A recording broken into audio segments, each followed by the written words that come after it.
반갑습니다. 오늘도 제 이야기를 찾아주신 여러분, 진심으로 환영합니다. 귀로 듣는 이야기, 지금 시작합니다. 이야기를 시작하기에 앞서 구독, 좋아요는 이야기 제작에 큰 힘이 됩니다. 잊지 말고 꼭 눌러주시면 감사하겠습니다. 오늘 제가 들려드릴 이야기는 제 인생에서 가장 믿기지 않았던 그리고 가장 가슴 아팠던 한 편의 드라마 같은 이야기입니다. 평범한 직장인이었던 제가 사랑 하나만 믿고 선택했던 결혼이 어떻게 한순간에 지옥으로 변했는지, 그리고 그 지옥 끝에서 마주한 진실이 얼마나 잔인했는지 말씀드리려 합니다. 저는 결혼한 지 이제 막 3년 차에 접어든 평범한 며느리였습니다. 남편 준수 씨와는 직장 동료로 만나 2년의 열애 끝에 부부의 연을 맺었지요. 처음 인사를 드리러 갔을 때 시댁 어른들은 참 점잖으신 분들이라 생각했습니다. 시어머니께서는 인자한 미소로 저를 맞아주셨고, 시아버님은 말수는 적으셨지만 묵직한 신뢰감을 주시는 분이었거든요.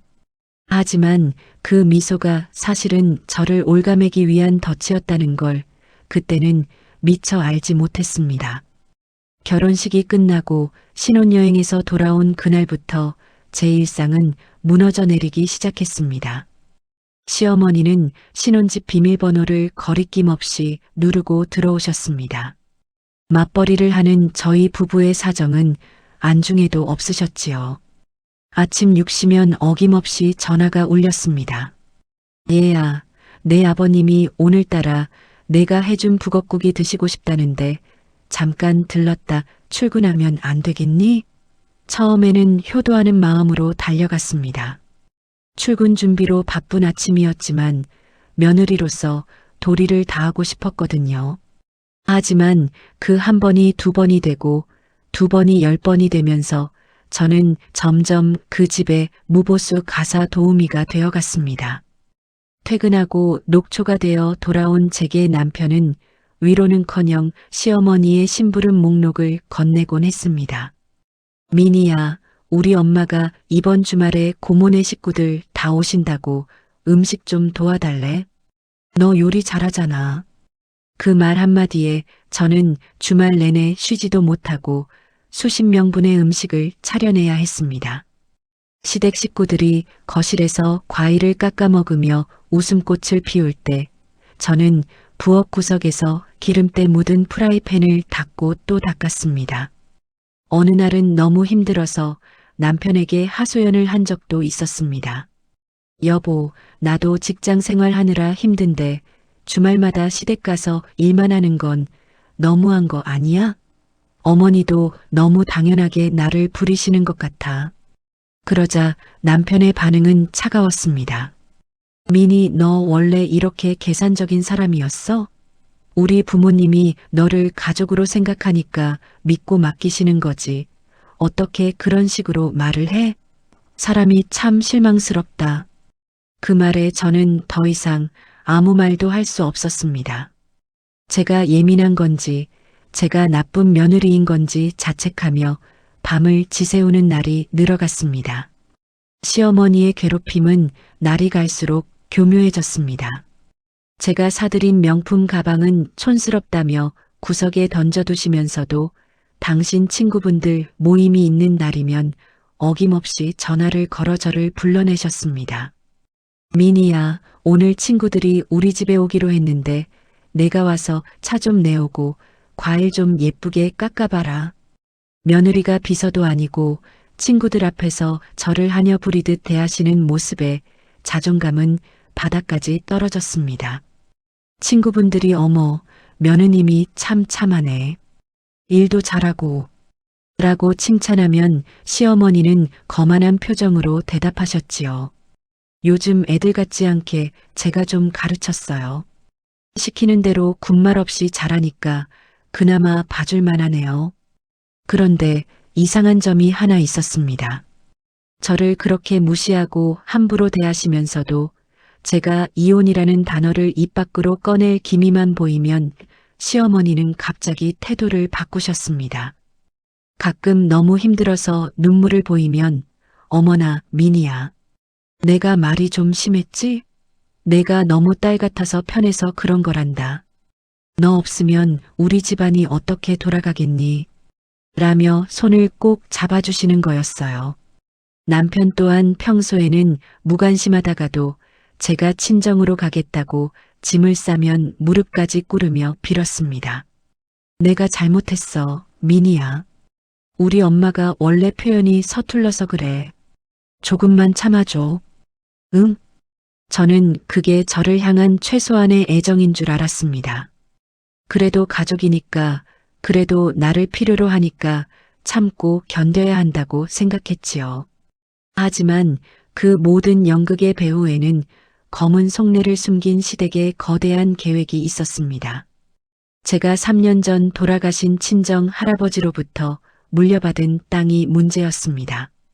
경기도 외곽에 있는 쓸모없는 임야라고만 생각했던 그 땅이 최근 신도시 개발 구역으로 확정되면서 수십억 대의 금싸라기 땅으로 변했다는 사실을 저는 전혀 모르고 있었습니다. 할아버지는 평생 농사만 지으시던 분이었습니다. 제게 유산으로 남겨주신 그 땅은 그저 할아버지의 손때가 묻은 소중한 추억일 뿐이었지요. 세금 문제나 관리 문제로 골치가 아파 그냥 잊고 살았는데 어느 날부터인가 시아버님이 부쩍 제 땅에 관심을 보이기 시작하셨습니다. 민희야, 내가 할아버지한테 받은 그 땅 말이다. 요즘은 관리하기 힘들지 않니? 아버님이 아는 부동산 업자가 있는데 거기 한번 맡겨보는 게 어떻겠니? 시아버님의 다정한 제안에 저는 아무 의심 없이 고마워하며 서류 몇 장을 보여드렸습니다. 그것이 비극의 시작이었습니다. 어느 날 저녁이었습니다. 평소보다 일찍 퇴근해 시댁에 들렀던 저는 현관문 앞에서 멈춰 서고 말았습니다. 안에서 들려오는 시어머니와 남편의 대화 소리 때문이었습니다. 야, 준수야. 너 그 땅명에 변경하는 거 어떻게 돼가고 있어? 그 계집애가 눈치채기 전에 빨리 서류 처리해야지. 언제까지 내가 그 비위 맞추면서 고운 말 써야겠니? 시어머니의 날카로운 목소리에 제 심장은 멎는 듯 했습니다. 곧이어 들려온 남편의 대답은 더 충격적이었습니다. 엄마, 걱정 마. 민희 걔 바보 같아서 내가 대충 투자 서류라고 속이고 도장 찍게 하면 돼. 조금만 더 참아. 그 땅만 우리 명의로 넘어오면 바로 이혼 도장 찍게 할 거니까. 그때까지만 가사 도우미 하나 드렸다 생각하고 조금만 더 부려먹어. 문 밖에서 그 말을 듣는 순간 제 온몸의 피가 거꾸로 솟는 기분이었습니다. 저를 가족으로 생각했던 게 아니었습니다. 그저 공짜로 집안일을 해줄 하녀이자 거액의 땅을 바칠 재물이었던 겁니다. 남편의 그 다정했던 눈빛도 시어머니의 가끔 보여주던 친절도 모두 제 땅을 뺏기 위한 연극이었다는 사실에 소름이 돋았습니다. 손이 떨리고 눈물이 앞을 가렸지만 저는 여기서 무너질 수 없었습니다. 그들이 원하는 대로 당해주고 싶지 않았거든요. 저는 조용히 현관문을 닫고 밖으로 나왔습니다. 그리고 차 안에서 한참을 울었습니다. 제가 믿었던 사랑이, 제가 지키려 했던 가정이 모두 거짓이었다는 사실을 받아들이는 게 너무나 힘들었습니다. 하지만 울음 끝에 서늘한 분노가 찾아왔습니다. 저를 사람 취급도 하지 않고 오직 땅만 노리는 저 추악한 사람들에게 제가 받은 상처만큼 똑같이 돌려주겠다고 다짐했습니다. 다음 날부터 저는 평소와 다름없이 행동했습니다. 시어머니의 무리한 심부름도 웃으며 받아줬고 남편의 가식적인 애정 표현에도 속아 넘어가는 척했습니다. 그러면서도 뒤로는 조용히 변호사를 만나 상담을 시작했습니다. 그들이 제 땅을 가로채기 위해 어떤 서류를 준비하고 있는지, 그리고 그동안 저에게 가했던 언어폭력과 구당한 대우들을 하나하나 증거로 수집하기 시작했습니다. 시어머니가 저에게 퍼부었던 독설들을 녹음했고 남편이 제 인감도장을 몰래 가져가려 했던 정황도 포착했습니다. 그러던 중 시어머니가 드디어 본색을 드러내기 시작했습니다. 미니야, 아버님이 하는 사업이 요즘 좀 어렵구나. 내가 가진 그 땅을 담보로 대출 좀 받으면 안 되겠니? 어차피 나중에 다 우리 식구 잘 되자고 하는 일인데 내가 좀 도와다오. 시어머니의 그 가증스러운 제안에 저는 속으로 비웃음을 삼켰습니다. 드디어 때가 왔구나 싶었지요. 저는 아주 순진한 표정으로 대답했습니다. 어머님, 당연히 도와드려야죠. 그런데 그 땅이 지금 개발 문제로 묶여 있어서 서류 절차가 좀 복잡하대요. 제가 아는 전문가분께 맡겨놨으니 조금만 기다려주세요.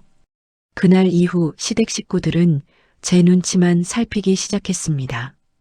평소에는 물 한 잔도 떠오라 시키던 시어머니가 제 손에 물 한 방울 안 묻히게 하겠다며 먼저 주방으로 달려가셨고 남편은 퇴근길에 꽃다발을 들고 와 저를 여왕 대접하기 바빴습니다. 그들의 비굴한 연극을 지켜보는 것은 참으로 역겨웠지만 저는 더 큰 복수를 위해 조금 더 참기로 했습니다. 그들이 가장 행복한 꿈을 꾸고 있을 때 그 꿈을 산산조각 내주고 싶었거든요. 드디어 결전의 날이 밝았습니다. 시어머니와 남편, 시아버님까지 모두 모인 자리에서 저는 가방 속에서 서류 뭉치를 꺼냈습니다. 다들 땅명의 이전 서류인 줄 알고 눈을 반짝이며 달려들더군요. 하지만 제가 내민 서류는 그들이 기대했던 것과는 전혀 다른 것이었습니다. 그것은 바로 이혼 소송장과 그동안 그들이 저에게 저지른 만행이 고스란히 담긴 증거 자료들이었습니다. 시어머니의 얼굴은 순식간에 흑빛으로 변했습니다. 이게 뭐냐? 땅 서류는 어디 가고 이런 걸 내미는 거야? 남편 역시 당황한 기색이 역력했습니다. 미니야, 너 미쳤어?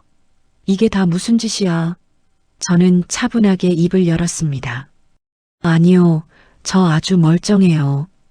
당신들이 내 땅 노리고 나를 하녀 취급했던 그 추악한 대화들, 여기 다 녹음되어 있어요. 그리고 아버님이 내 인감도장 몰래 쓰려고 했던 것도 이미 경찰에 신고 접수했고요. 당신들은 이제 내 땅은커녕 그동안 나를 정신적으로 학대하고 부려먹은 대가로 엄청난 위자료를 내야 할 거예요. 시어머니는 발악하며 제 뺨을 때리려 달려들었지만 저는 더 이상 예전에 힘없는 며느리가 아니었습니다. 그녀의 손을 뿌리치며 똑똑히 말했습니다. 이제 연극은 끝났어요. 당신들이 탐내던 그 땅, 제가 이미 사회복지재단에 기부하기로 절차 다 마쳤거든요. 당신들 손에는 단 1원도 들어가지 않을 겁니다. 그 말에 시아버님은 뒷목을 잡고 쓰러지셨고 남편은 제 발등을 찍으며 빌기 시작했습니다. 미니야, 내가 잘못했어. 제발 한 번만 용서해줘. 하지만 저는 차갑게 그 손을 뿌리치고 집을 나왔습니다. 하지만 이 이야기는 여기서 끝이 아닙니다. 법적인 싸움은 이제부터 시작이었고 그들은 끝까지 자신들의 잘못을 인정하지 않은 채 저를 괴롭히려 들었습니다. 특히 남편은 이혼하지 않겠다며 끈질기게 저를 스토킹하기 시작했고 시어머니는 저희 친정집까지 찾아와 행패를 부리기 시작했습니다. 과연 제가 이 싸움을 끝까지 이겨내고 진정한 자유를 찾을 수 있을까요? 하지만 그날 시댁을 박차고 나온 뒤에 제 앞에 펼쳐진 현실은 생각보다 더 지독하고 잔인했습니다. 사람의 욕심이라는 게, 아니 광기라는 게 얼마나 무서운지 저는 뼈저리게 느꼈습니다. 시댁을 나온 그날 밤부터 제 휴대폰은 쉴 새 없이 울려댔습니다. 남편 준수 씨의 미안하다는 메시지부터 시어머니의 온갖 입에 담지 못할 욕설이 담긴 문자까지 마치 지옥의 문이 열린 것만 같았습니다. 저는 일단 친정 부모님께는 걱정을 끼쳐드리고 싶지 않아 친구 집으로 몸을 숨겼습니다. 하지만 그들은 제 생각보다 훨씬 더 집요했습니다. 다음 날 아침 제가 출근하기도 전에 남편은 제 회사 로비에 나타났습니다. 꾀죄죄한 모습으로 나타나 지나가는 사람들 다 들으라는 듯 큰 소리로 울며 불며 매달리더군요. 미니야, 내가 죽을 죄를 지었어. 한 번만, 딱 한 번만 기회를 줘. 내가 엄마랑 아빠 다 설득했어. 우리 멀리 떠나서 둘이서만 살자. 그 가증스러운 눈물에 제가 또 속을 줄 알았나 봅니다. 저는 차갑게 그를 외면하고 사무실로 올라갔지만 업무 내내 손이 떨려 아무것도 할 수 없었습니다. 더 기가 막힌 일은 오후에 벌어졌습니다. 시어머니가 제 친정집으로 쳐들어간 겁니다. 저희 부모님은 아무것도 모르고 계셨는데 시어머니는 대문 앞까지 가서 동네가 떠나가라 고함을 지르셨다고 합니다. 사돈, 집안 교육을 어떻게 시켰길래 며느리가 시부모를 경찰에 고발하고 집을 나가요? 그 잘난 땅덩어리 하나 있다고 유세 떠는 거예요? 우리 아들 인생 망쳐놓고 당신들이 무사할 줄 알아? 평생 남에게 싫은 소리 한 번 안 하고 사신 제 부모님은 그 수모를 고스란히 당하며 바닥에 주저앉아 우셨다고 합니다. 퇴근 후 그 소식을 듣고 달려간 저는 피가 거꾸로 솟는 기분이었습니다. 나 하나 괴롭히는 건 참을 수 있었지만 제 부모님까지 건드리는 건 절대 용서할 수 없었지요. 저는 곧바로 시어머니에게 전화를 걸었습니다. 어머님, 지금 제 인내심 시험하시는 거예요? 부모님께 사과하세요. 안 그러면 제가 준비한 다음 단계 바로 진행하겠습니다. 그러자 시어머니는 기다렸다는 듯 비아냥거렸습니다. 야, 이 독한 년아. 내가 감히 나를 협박해? 내가 그 땅 기부한다고? 어디에 봐. 내가 그 땅 안 내놓으면 나도 가만히 안 있을 거니까. 저는 그 길로 변호사 사무실로 향했습니다. 그리고 더 강력한 카드를 꺼내 들기로 했습니다. 사실 제가 그동안 숨겨왔던 비밀이 하나 더 있었거든요. 남편 준수 씨의 사생활에 대한 것이었습니다. 그는 단순히 효자 노릇을 하느라 어머니의 계획에 동참한 게 아니었습니다. 준수 씨는 이미 1년 전부터 다른 여자와 살림을 차리고 있었고 그 여자가 임신까지 했다는 사실을 제가 알고 있었거든요. 그 여자는 시어머니가 직접 골라준 사람이었습니다. 돈 많은 며느리인 저에게서는 땅을 뺏고 아들에게는 새로운 가정을 만들어주려는 시어머니의 추악한 두 집 살림 계획이었던 거죠. 저는 그들이 그 여자와 주고받은 메시지, 그리고 산부인과에 같이 갔던 사진들까지 모두 수집해둔 상태였습니다. 며칠 뒤 저는 남편과 시어머니를 조용한 카페로 불러냈습니다. 그들은 여전히 저를 만만하게 보고는 돈 이야기를 먼저 꺼내더군요. 미니야, 아버님 사업 자금만 좀 해결해주면 이혼해줄게. 땅 지분의 절반만 넘겨.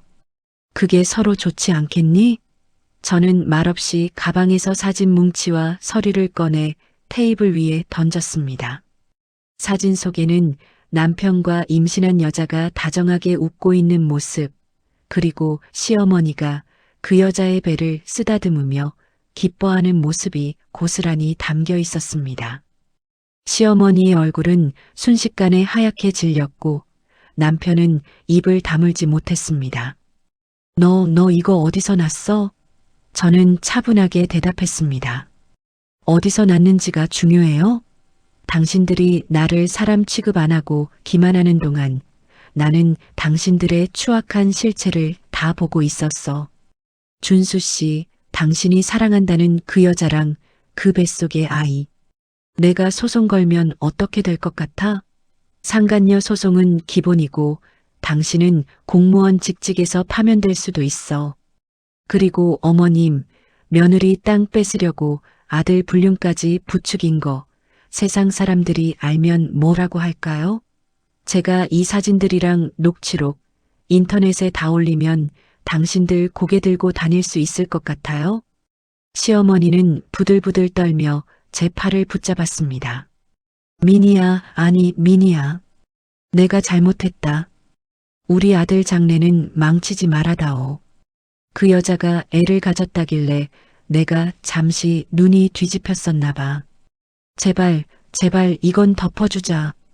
조금 전까지 기세등등하던 모습은 어디 가고 비굴하게 매달리는 모습이라니 정말 가소롭기 짝이 없었습니다. 저는 그들의 손을 뿌리치며 말했습니다. 늦었어요. 이미 제 변호사가 서류 접수 끝냈습니다. 당신들이 노리던 그 땅, 꿈도 꾸지 마세요.